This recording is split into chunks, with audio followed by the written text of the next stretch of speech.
Isa na naman pong mapagpalang araw sa ating lahat. At ako pong muli si Gabriel Santiago from Batch 3. At nais ko pong ulit i-share sa inyo ang aking daily devotion for today. Na ang ating topic naman po ngayon for October 2, paano makalaya sa porn addiction.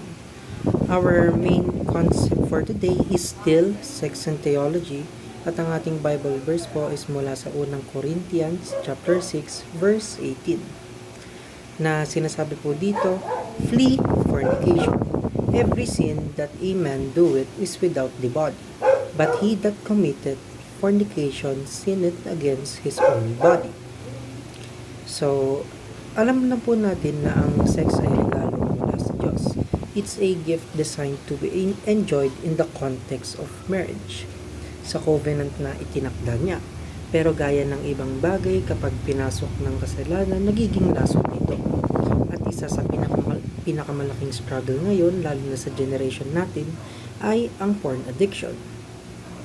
Kapag sinabi nating porn, hindi lang ito simpleng curiosity. Hindi rin ito harmless entertainment, gaya ng tingin ng iba.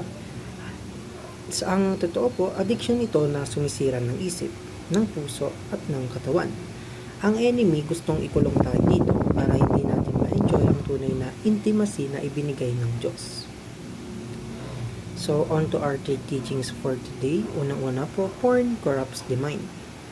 So, mga kapatid, once you expose yourself sa porn, pinapasok nito ang dumi sa isip mo. Ang brain natin nagiging dependent sa images at fantasies na hindi naman totoo. So, ang effect po, nawawala ang purity ng thoughts at nagiging distorted ang pananaw natin sa love and intimacy. Hindi na siya tumutugma sa design ng Diyos. Kaya mahalaga na bantayan natin ang ating mata at isip kasi dito nagsisimula ang lahat. And second is, porn enslaves the heart. Addiction is a slavery. Sabi nga sa Bible, whatever overcomes a person, to that he is enslaved. Kapag ang puso mo ay nakatali sa porn, nawawala ang freedom mo to love God and love others purely. Napapalitan ito ng lust, guilt, at shame.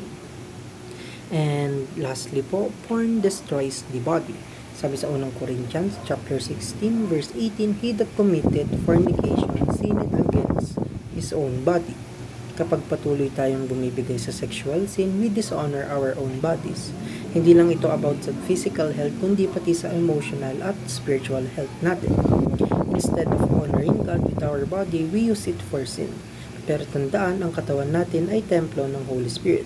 Dapat gamitin ito para magbigay luwalhati sa Diyos, hindi para sirain ito.